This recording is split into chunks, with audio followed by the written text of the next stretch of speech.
Issue নিয়ে সাধারণ শিক্ষার্থীদের কাছে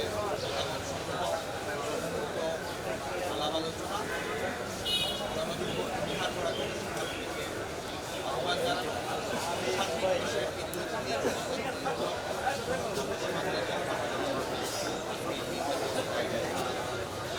স্বাগত বক্তব্য সাধারণ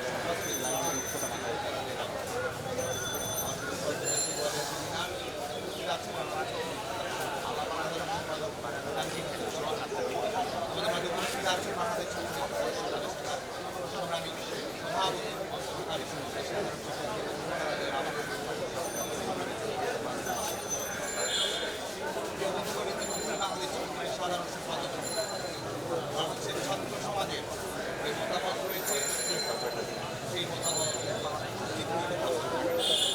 আজকের এই মিডিয়া প্রেসের মাধ্যমে বাংলাদেশের ছাত্রছাত্রীকে ধন্যবাদ জানাই, অভিনন্দন জানাই, বাংলাদেশ ছাত্রদের পক্ষ থেকে ভালোবাসা জানাই। অ্যাপিলেট ডিভিশনের স্ট্যাটাস জারির পরে হাইকোর্টের রায় স্থগিতাদেশ দেওয়ার পরে 2018 সালের সরকারি পরিপত্র পুনর্বহাল হওয়ার পরে বাংলাদেশের ছাত্র সমাজ সন্তোষ জানিয়ে আপিল বিভাগের পর্যবেক্ষণের উপরে সমর্থন জানিয়ে সাধারণ শিক্ষার্থীরা যার যার শিক্ষা প্রতিষ্ঠানে ফিরে গেছে। তাদেরকে বাংলাদেশের ছাত্রলীগের পক্ষ থেকে বাংলাদেশের ছাত্র সমাজের পক্ষ থেকে অভিনন্দন জানাই এবং একই সঙ্গে আমরা শঙ্কার সঙ্গে লক্ষ্য করি সাধারণ শিক্ষার্থীরা একটি যৌক্তিক ইস্যুতে আন্দোলন করেছে, শান্তিপূর্ণ উপায় বেছে নিয়েছে। আজকে সাধারণ শিক্ষার্থীরা ঘরে ফিরে গেছে, শিক্ষা প্রতিষ্ঠানে ঘরে ফিরে গেছে, কিন্তু প্রফেশনাল আন্দোলনকারীরা এই ঘোলা পানিতে মাছ শিকার করার জন্য রাজপথে করেছে। আজকে তারা নৈরাজ্য তৈরি করেছে, রকেট রকেট খেলা খেলছে, যেখানে সাধারণ মানুষ দুর্বিষহ যন্ত্রণার মুখে পড়ছে। রোগীরা যেতে পারছে না চিকিৎসালয়ে, ডাক্তারেরা রোগীর চিকিৎসা করতে যাবে, সেই বাস্তবতাও বিনষ্ট করার মতো একটি পরিবেশ আজকে আমরা দেখতে পাচ্ছি। প্রিয় বন্ধুগণ, আজকে আমাদের গণমাধ্যমের বন্ধুদের কাছে আমরা আহ্বান জানাই যে একটি বিষয় যেখানে সকল পক্ষই আন্তরিক, যেখানে ইতিমধ্যেই সাধারণ শিক্ষার্থীদের দাবির একটি ধাপ ইতিমধ্যেই পূরণ করা হয়েছে, সেই আন্দোলনকে কেন টেনে টেনে প্রলম্বিত করা হয়েছে। আজকে দেখুন, যারা বৈষম্য বিরোধী ছাত্র আন্দোলন নামে তথাকথিত একটি প্ল্যাটফর্ম গড়ে তুলেছে, আপনারা দেখুন, তারা প্রথমে বলেছে যে তারা 2008 সালের প্রজ্ঞাপন যদি পুনর্বহাল করা হয়, তারা তাদের আন্দোলন থেকে, তাদের 2018 সালের প্রজ্ঞাপন যদি পুনর্বহাল করা হয়, তারা ইস্তফা দেবে আন্দোলন থেকে। আন্দোলনের একটি যৌক্তিক সমাপ্তি তারা টানবে।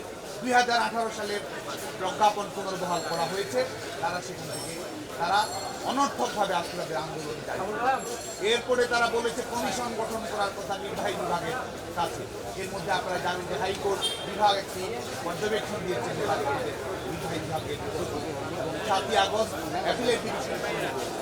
এখন আবার তারা 180 ডিগ্রি ঘুরে কি বলছে যে আইনসভা নাকি এই বিষয়ে একটি আইন প্রণয়ন করবে। অথচ কোটা সবসময় একটি চলতি বিষয়। কোটা সবসময় নির্বাহী বিভাগ অন্তর্ভুক্তিমূলক সরকার ব্যবস্থা, অন্তর্ভুক্তিমূলক সমাজ ব্যবস্থা প্রতিষ্ঠা করার জন্য বাস্তবতার আলোকে সিদ্ধান্ত গ্রহণ করে। কারণ আজকে আমরা জেন্ডার সমতা প্রতিষ্ঠা করার জন্য নারীদের অন্তর্ভুক্তি কথা বলছি। আজকে একটি ইনক্লুসিভ সমাজ ব্যবস্থা এবং সকল স্তরের জনগোষ্ঠীর প্রতিনিধিত্ব নিশ্চিত করার জন্য আজকে আমাদের বিভিন্ন নৃতাত্ত্বিক জাতিসত্তার প্রতিনিধিত্ব নিশ্চিত করার কথা বলছি। আজকে প্রান্তীয় অঞ্চলের নিম্নবর্গীয় জনগোষ্ঠীর প্রতিনিধিত্ব নিশ্চিত করার জন্য, তাদের প্রতিনিধিত্ব নিশ্চিত করার জন্য সেটি আমরা কথা বলছি। সার্বিকভাবেই এটি একটি পলিসি ডিসকাশনের বিষয়। এটি আমরা বাংলাদেশ ছাত্রলীগের পক্ষ থেকে বারবার বলছি, এটি মব জাস্টিস কিংবা স্পট ডিসিশনের কোনো বিষয় নয়। এবং সবচেয়ে বড় কথা যে আমাদের রাষ্ট্র পরিচালনার কিছু মৌলিক নিয়ম কানুন রয়েছে। নির্বাহী বিভাগ, বিচার বিভাগ, আইনসভা প্রত্যেক 30 মিনিট রয়েছে এবং বাংলাদেশের ছাত্র সমাজ যুগে যুগে বিচার বিভাগের স্বাধীনতার জন্য, মৌলিক মানবাধিকার প্রতিষ্ঠা করার জন্য এবং সেপারেশন অফ স্টেটস, নির্বাহী বিভাগ এবং বিচার বিভাগ এবং আইনসভার পার্থক্য স্থাপনকরণের জন্য বাংলাদেশ ছাত্র সমাজ লড়াই করছে। আজকে যারা নিজেদেরকে স্বঘোষিত মেধাবী দাবি করছে, তারা কি নির্বাহী বিভাগ এবং বিচার বিভাগের পার্থক্য জানে না? তারা কি আইনসভা এবং নির্বাহী বিভাগের কাজের মধ্যে যে স্বাতন্ত্র রয়েছে, পরিপূরক রয়েছে, সমন্বয় রয়েছে, সেই বিষয়গুলো সম্পর্কে তারা অবগত নয়। এবং আমরা আমরা আমাদের ছাত্র সমাবেশ থেকে আমরা প্রশ্ন উত্থাপন করি, তারা আসলে চায় কি? তারা বলছে কোটা না মেধা, আবার গণমাধ্যমের বন্ধুদের কাছে তারা বলছে তারা কোটা সংস্কার চায়। এবং এই যে মেধার টেন্ডার নেওয়া, এটি আজকে আমাদের গণমাধ্যমের বন্ধুদের কাছে আজকে আমরা তুলে ধরতে চাই, কারণ একটি সরকারি নিয়োগ প্রক্রিয়া, এটি আমরা প্রশ্ন হচ্ছে এটি নিয়োগ প্রক্রিয়াটি স্বচ্ছ থাকছে কিনা, আমরা একটি যৌক্তিক পলিসি গ্রহণ করছি কিনা, এটি বিষয়ে তো মেধা কিংবা অমেধার লড়াই সেটি নয়। এবং গণমাধ্যমের বন্ধুদের কাছে আমরা আমাদের কিছু ইনফরমেশন শেয়ার করতে চাই যে কাদেরকে মেধাবী বলা হচ্ছে এবং কোটা কোথায় প্রয়োগ হয়, এই সম্পর্কে তো আমাদের যারা প্রফেশনাল আন্দোলনকারী তাদের তো প্রফেশনালি এইসব বিষয় সম্পর্কে ধারণা থাকা প্রয়োজন ছিল। আমাদের গণমাধ্যমের বন্ধুদের সঙ্গে আমরা শেয়ার করতে চাই 43তম বিসিএসে আপনারা জানেন যে পরীক্ষায় প্রিলিমিনারি পরীক্ষায় অংশগ্রহণ করেছিল 4,42,832 জন।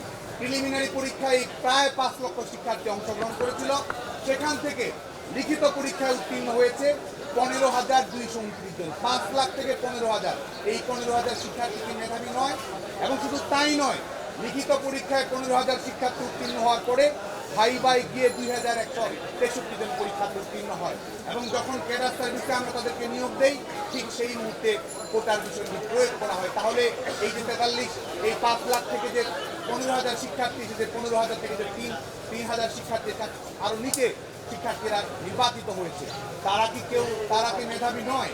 এই যে মেধা এবং অমেধা, কোটা না মেধা, এ ধরনের একটি প্রোপাগান্ডা আমরা পরিচালনা করছি, এটি কি সুস্থতার পরিচায়ক? এটি কি মেধার পরিচায়ক? নাকি মেধার নামে একটি মেধাহীন একটি বিতর্ক আজকে বাংলাদেশের ছাত্র সমাজের উপর এই গুটি করে আন্দোলনকারী চাপিয়ে দেওয়ার চেষ্টা করছে বলে আমার মনে হয়। এবং আজকে আমরা বলেছি যে এটি তো একটি পলিসি ডিসকাশনের বিষয় এবং তাৎক্ষণিক যে সমাধান প্রয়োজন ছিল, আদালতের নির্দেশের মাধ্যমে ইতিমধ্যে সেই তাৎক্ষণিক সমাধান হয়েছে। এই মুহূর্তে বাংলাদেশে কোথাও কোনো কোটা নেই। তাহলে তারা কি সরকারি চাকরির পরীক্ষায় অংশগ্রহণ করে উত্তীর্ণ হতে চায়? তারা কি চাকরিজীবী হতে চায় নাকি আন্দোলনজীবী হতে চায়? বাংলাদেশের ছাত্র সমাজের পক্ষ থেকে আমরা এই প্রশ্নটি রাখছি এবং আমাদের অভিজ্ঞতা রয়েছে এবং এই অভিজ্ঞতাগুলো আমরা বিনয়ের সঙ্গে তুলে ধরতে চাই। 2018 সালে যারা কোটা বাতিলের আন্দোলন করেছে, যে আহ্বায়ক যে ফোরামটি দ্বারা গঠন করেছে, আমাদের কাছে তথ্য উপাত্ত রয়েছে, এই আন্দোলনকারীদের একজনও বিসিএস প্রিলিমিনারি পরীক্ষা উত্তীর্ণ হতে পারে। এবং বর্তমান সময়েও সেই একই রকম বাস্তবতা আমরা পরিলক্ষিত করছি কিনা, সেই প্রশ্নটি কিন্তু আমাদের সামনে রয়েছে।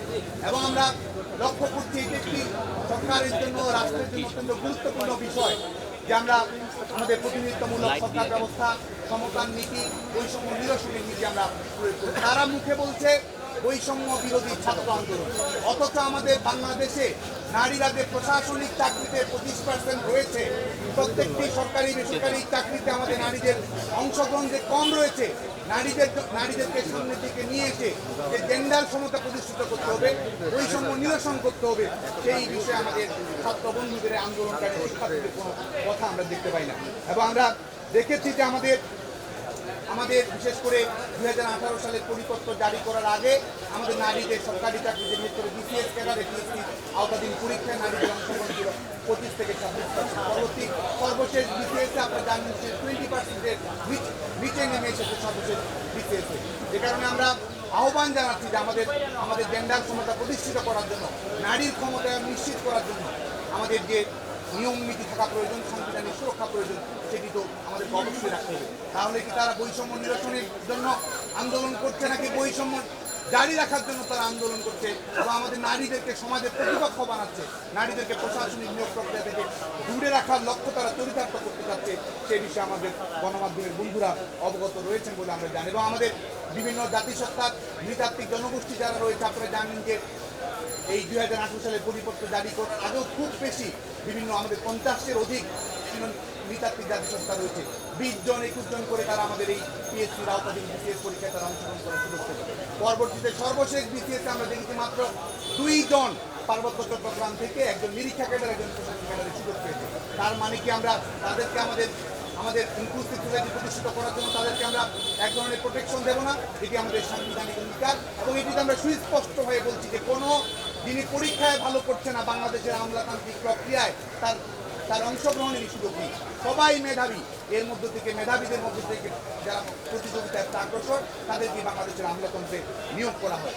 এবং আমরা আজকে দাবি করছি যে আমাদের আমরা এমন অবস্থায় একটি যেন পৌঁছে গেছি আন্দোলনকারীদের ভাবমূর্তি দেখে মনে হচ্ছে যে বাংলাদেশের যে অঞ্চলভিত্তিক যে বৈষম্য রয়েছে, প্রান্তীয় অঞ্চলে মানুষের যে সুযোগ সুবিধা থেকে বঞ্চনা রয়েছে, সেখান থেকে পুরোপুরি আমরা যেন সরে এসেছি, সেই জায়গায় যেন একটি সুষম রাষ্ট্র যেন আমরা প্রতিষ্ঠিত করতে পেরেছি ইতিমধ্যেই, সেই ধরনের একটি ভাবমূর্তি আমরা দেখতে পাচ্ছি। আমরা মনে করি তারা বোকার স্বর্গে বসবাস করছে, মেধার স্বর্গে নয়, তারা আসলে বোকার স্বর্গে বসবাস করছে। এবং আমাদের কাছে যেটি পরিসংখ্যান রয়েছে আমাদের নারীদের অংশগ্রহণের ক্ষেত্রে বিসিএস পুলিশে, আপনারা জানেন যে 36তম বিসিএসে মাত্র 14 জন, 37তম বিসিএসে 14 জন, 38তম বিসিএসে 12 জন, 40তম বিসিএসে 10 জন, 41তম বিসিএসে 4 জন নারী আমাদের এই প্রশাসনিক প্রক্রিয়া অংশগ্রহণ করার সুযোগ পেয়েছে।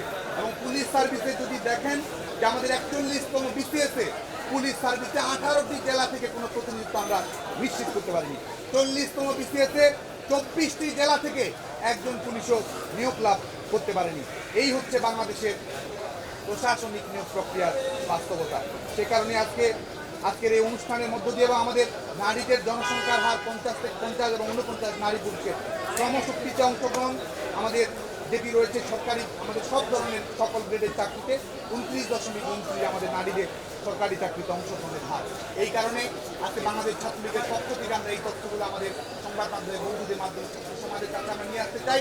এবং আমরা বাংলাদেশ ছাত্রলীগের পক্ষ থেকে আমরা সুস্পষ্টভাবে বলছি যে আমাদের এই কোটা ইস্যু নিয়ে সরকারি চাকরিতে নিয়োগ প্রক্রিয়া নিয়ে বাংলাদেশ ছাত্রলীগ কিন্তু এই যৌক্তিক সংস্কার যেন হয়, একটি যৌক্তিক রূপরেখা যেন আমরা তৈরি করতে পারি, সেই লক্ষ্যে কিন্তু বাংলাদেশ ছাত্রলীগ বলছে আমরা একটি যৌক্তিক সুরাহা চাই, অন্তর্ভুক্তিমূলক সুরাহা চাই, সাংবিধানিক সুরাহা চাই, যুগোপযোগী সুরাহা চাই, এবং সেটির জন্য বিচার বিভাগীয়